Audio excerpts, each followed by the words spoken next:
집값 얘기가 또 나올 수밖에 없는데요. 30년 만기 고정금리, 30년 고정금리 주택담보대출이 5.27% 전국 평균입니다. 평균이니까 어떤 지역에서는 이거보다 좀 낮은 이율로 대출을 하실 수도 있고요. 어떤 지역은 이거보다 조금 높게 대출을 받기도 하시겠죠. 근데 하여튼 전국 평균 기준인데요. 프레디맥에서 일단 이렇게 발표를 해놓았고요. 지금 이제 이 그림에서 보시는 것처럼 파란색이 30년 고정금리인데요. 이게 이제 5.27%로 올라가 있고, 그리고 15년 만기 고정금리가 녹색 선입니다. 연두색 4.52%가 돼 있는 거고요. 5년 암 이거 이제 변동금리죠. 이 변동금리는 이제 3.96%. 변동금리가 더 싸게 돼 있다고 해서 그것이 더 유리하다라고 생각하시면 곤란합니다. 왜냐하면 앞으로 연준이 고정금리를 계속 올리겠다라고 발표해 놓은 상황이기 때문에, 더군다나 빠른 속도로 올리고 있기 때문에요. 이 변동금리를 선택하시는 분들, 지금은 이제 금리가 올라갈 거다라는 전망치가 있기 때문에 이 변동금리 적용이 낮은 상태에서 적용이 되고 있는데, 이게 이제 만약에 금리를 올릴 만큼 다 올렸다라는 상황이 딱 되면 그때부터 다 따라잡기로 올라가기 시작할 겁니다. 그래서 변동금리는 정말 주의해서 신중하게 결정을 하셔야 될 부분이고요. 지금 낮다고 무조건 좋아서 사실 문제가 아니다라는 거 아시겠지만 말씀드리고요.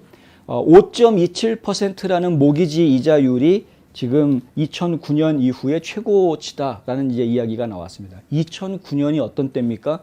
프라임 모기지 사건 터지고 나서 바로 뒤죠. 그러니까 경기 침체가 왔을 때 그 바로 뒤에 모기지 이자를 지금 우리가 내고 있는 상황이 돼버렸다. 뭐 이렇게 지금 말씀드릴 수 있겠습니다. 오바마 시대로 돌아가 버린 거죠. 모기지 이자율이.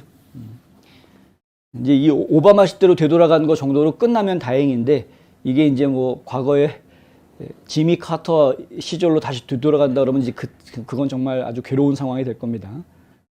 좀 괴로운 상황이 좀 더 올라갈 것 같아서 저는 지금 계속 괴롭고요. 더 올라갈 겁니다, 분명히. 연준이 이자를 올리니까. 30년 만기 이자율은 7주간 상승하다가 지난주에 살짝 꺾였었는데 지금 이번 주에 다시 확 올라갔다. 이렇게 얘기가 나와 있고요. 1년 전의 이자율은 2.96%였다. 1년 전에 비하면 지금 보시다시피 그냥 지금 갑자기 뭐 훅 올라가는, 연준이 0.25% 올렸다라고 얘기할 때 살짝 뛰었는데 0.5% 올린다고 하니까 이제 막 거기다 다음에 또 0.5% 또 올리겠다라고 지금 얘기했죠. 그러니까 뭐 또 올라. 매우 이제 염려스러운 그런 상황입니다. 연준의 정책 이반자들은 이틀간 회담에 이어서 수요일 성명을 통해 러시아의 우크라이나 침공과 전쟁이 유가와 식량 가격을 인상함으로써 인플레이션 압력을 악화하고 있다. 압박을 더하고 있다. 그렇기 때문에 이자를 올릴 수밖에 없다. 이렇게 이야기하고 있죠. 지금 많은 분들이 이게 이자가 오르는 것이 다시 줄어들려면, 오름세가 높아지지 않으려면 전쟁이 빨리 끝나야 된다라고 이야기를 하고 계십니다. 전쟁이 5월 안에 끝날 것이다 라고 예상하시는 분들도 있고, 어떤 보도에 보면은 전쟁이 9월까지 계속될 것이다. 9월쯤 돼야 전쟁이 끝날 거다라고 예상해 놓은 그런 보도들도 있습니다. 어느 쪽이 맞는지는 아무도 모릅니다만은. 오늘 나온 보도 내용은 우크라이나 전쟁은 마리우폴이 러시아에 완전히 함락이 되면 끝날 수 있다라는 이야기가 오늘 보도에 또 나왔었고요. 근데 이제 그게 과연 어느 시점이냐를 이야기하는 것은 상당히 어려운 얘기인 것 같죠. 이제 점쟁이도 모르는, 뭐 아무도 모르는 그런 상황인데, 만약에 전쟁이 끝난다고 하더라도 당장 인플레이션이 떨어지는 것은 아닙니다. 전쟁이 끝난다고 하더라도 이 인플레이션이 생겼던 가장 큰 원인이었던 식량과 석유 문제가 하루아침에 해결될 수가 없기 때문에 그렇죠. 석유 문제는 좀 상대적으로 빨리 해결될 수 있습니다만은 식량 부족 문제는 올해를 넘겨야 됩니다. 어차피 내년에 가야 이야기할 수 있는 부분입니다. 올해는 이미 끝났습니다. 이제 작황 자체가 힘들어지고요. 실제로 지금 돌아가고 있는 농경지 자체가 줄어들었기 때문에 전 세계적으로 농경 지금 장농을 하는 땅 자체가 예전보다 줄어든 상태입니다. 비료 수급도 확 줄어들어 있고요. 가격도 다 올라가 있는 상태고요. 그래서 식량 부족, 식량 가격, 식료품 가격 인상 이것은 이미 예고돼 있는 상황입니다.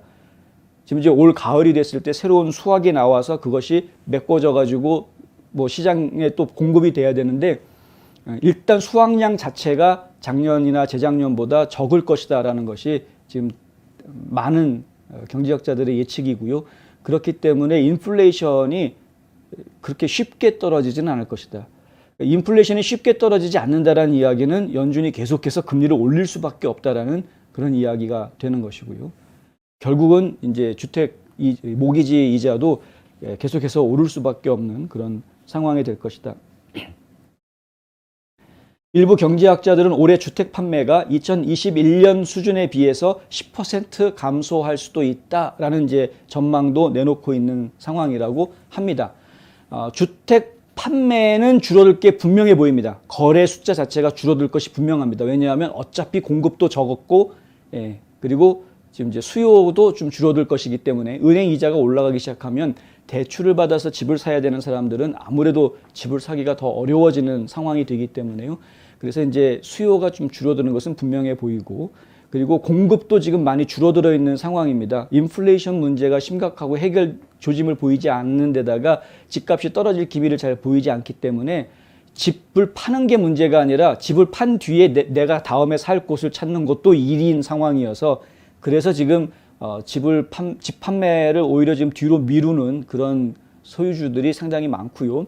이미 앞서서 지난 팬데믹 기간 2년 동안에 팔 수 있는 집들, 내놓은 집들은 거의 대부분 투자자들이 사들였습니다. 투자자들이. 그러니까 내가 살려고 집을 산 사람이라기보다는 그냥 집을 사가지고 남들한테 렌트를 주겠다라는 생각으로 투자자들이 사들인 주택이 상당히 많기 때문에 결국에는 지금 집을 다시 팔겠다라는 이야기는 쉽게 나오지 않는 상황입니다.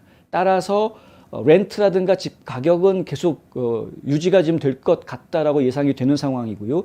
대신에 이자는 계속 올라가는 그런 상황이 되고, 그렇기 때문에 거래량은 줄어들 수밖에 없는, 공급도 적고 수요도 적은, 그래서 거래량은 줄어들 수밖에 없는, 상당히 많은 부동산 에이전트들이 굉장히 힘든 시기를 겪게 될 것 같다라는 것이 이제 저희가 예상하고 있는 상태입니다. 이제 거래가 줄어들게 되면 집값도 떨어지지 않겠느냐라고 이야기하시는 분들 있을 수 있는데요. 틀린 예상은 아닙니다. 거래가 줄어들면 집값이 살짝 떨어지는 모습을 보여줄 수는 있습니다. 그런데 그것이 전체적인 양상이 될지는 아직 잘 모르겠다. 좀 더 지켜봐야 될 겁니다. 근데 경기 침체가 우리 현실로 왔다라는 이야기가 나올 때가 되면, 그때가 되면은 어쩌면은 집값이 좀 떨어진다라는 얘기 나올 수 있을지도 모르겠습니다. 근데 그건 무엇을 전제로 하느냐 하면은 공급이 풀린다라는 전제인데요. 어떤 공급이 풀려줘야지 지금 이 문제가 해결이 되냐면은요. 신규 주택이 아닙니다. 신규 주택은 자재비가 오를 대로 오르고 인건비가 오를 대로 올라 있기 때문에 신규 주택 가격이 떨어질 수가 없습니다. 그런데 지금 집값이 떨어질 수 있는 유일한 기회가 뭐가 있냐 하면은 차압입니다. 차압. 모기지가 너무 비싸져서 못 내겠다라든가 여러 가지 뭐 팬데믹이 이유가 됐던 뭐가 이유가 됐던 간에 내가 더 이상 집을 유지를 할 수가 없어서 집을 뺏기는, 차압을 당하는 사례가 늘어나는 것 외에는 집값이 떨어질 가능성이 없습니다. 근데 차압이 과연 빠른 속도로 늘어날 수 있느냐, 얼마나 많은 집들이 차압당할 수 있겠느냐, 이 부분에 대해서는 지금 정확하게 예측이 나온 것들이 요즘 없습니다. 그래서 예측이 좀 힘들죠, 사실은. 지금 저희가 좀 더 두고 봐야 되겠다. 원래는 팬데믹 기간 동안에 이 집 월세를 못 내고 있는 사람들을 쫓아내 강제로 퇴거하지 못하도록 모라토리움을 선포해 놨었죠. 근데 그것이 다 끝났습니다. 모라토리움이 끝났기 때문에 더 이상 집 월세를 내지 못하는 사람들은 이제 집 밖에 나와야 되는, 그래서 빈집이 생기는 그런 상황들이 발생할 수 있다. 그렇게 해서 주택 시장의 공급이 좀 늘어나지 않겠느냐라는 기대가 있었는데요. 실제로 그것 때문에 늘어난 공급은 거의 없었던 것으로 지나놓고 보니까 별로 공급이 늘어나지 않은 것으로 그렇게 시장에서는 파악이 됐기 때문에 결국은 본격적인 차압으로 연결되는 상황이 과연 언제 올 것이냐를 봐야 되는데, 지금으로서는 당장 눈에 날짜가 보이는 그런 수준은 아니다. 이제 이렇게 이야기할 수 있는 상황이고요. 어쨌든 계속해서 요즘 말씀드립니다마는 금리는 계속 올라가고 돈의 가치는 계속 인플레이션 때문에 돈의 가치는 계속 떨어지고 그러니까 결국에는 좀 지혜가 필요한 때이다. 가능한 현금화하실 수 있는 것들은 현금화하시고 그 현금을 어떻게 관리할 것이냐에 굉장히 집중하셔야 되겠다라는 말씀 드립니다.